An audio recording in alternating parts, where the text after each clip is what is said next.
glorifying the Lord and telling Him over and over that your consciousness and bliss, please have mercy upon us and please accept our prayers. So, and the mantra prior to that, Hare Guru Shankara Shiva Shambhu, that is actually a Maha Mantra, and our Guru, Pranavanandaji Maharaj, when he gained enlightenment at his self-realization, those were the words that he uttered, those were the first words that he uttered. And usually a self-realized soul, whatever comes out from their mouth, that becomes mantra. You hear the word mantra before, so they're very, very sacred words, and so that's why we chant it. He's really saying that the Guru is Shiva and Shiva is Guru. And earlier I explained to you that Shiva is destroyer. He's the one who accepts everything that within at the end of time and space.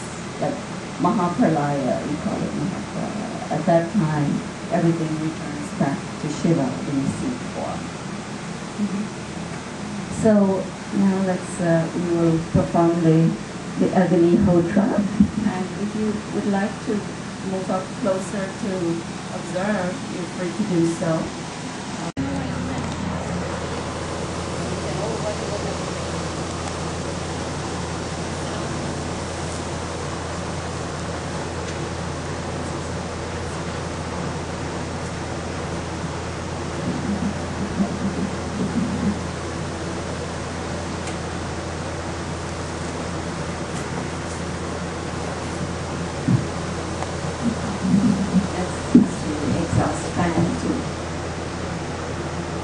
Get all the smoke out.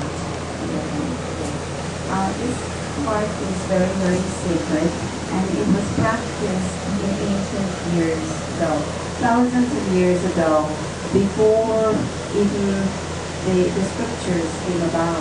The people who lived at that time, they offer prayers to the elements, the five elements,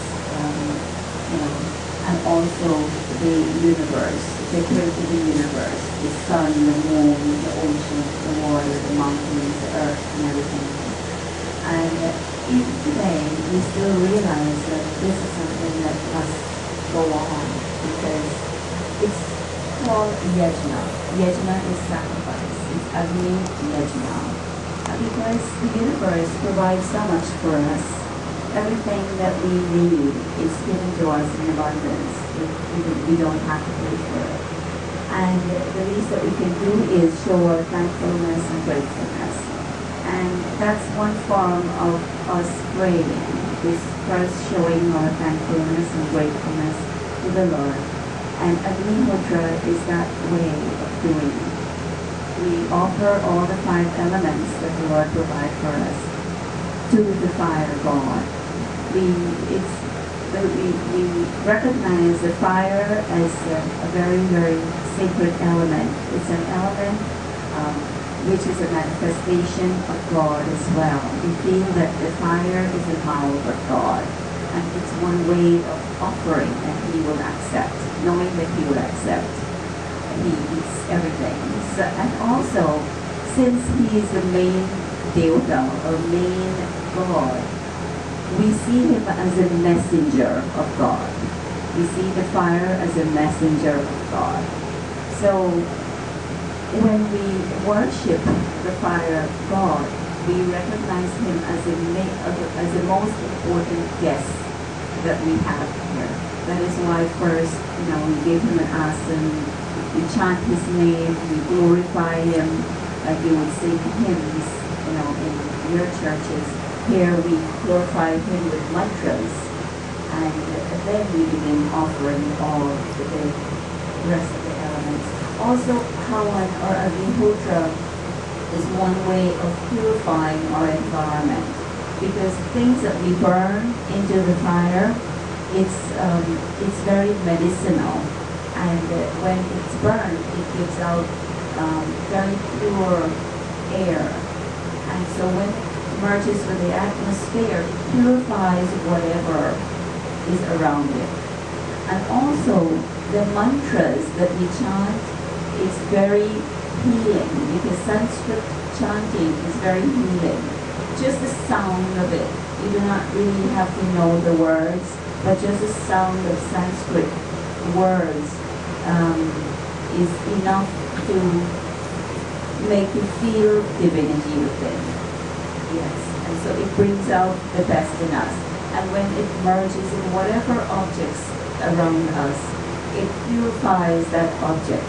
All the objects that are around it purifies the mantra. So it's very healing, and it purifies everything, and so why not do it? So we make the sacrifice. It's a form of sacrifice. You know, we have to make time to do it, because when we set aside time to do it, we cannot just do it robotically.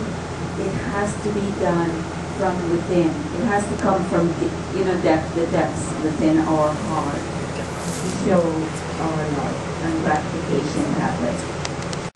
The deities, these are all deities that live within us, and so we are going to chant the mantras and recognizing them and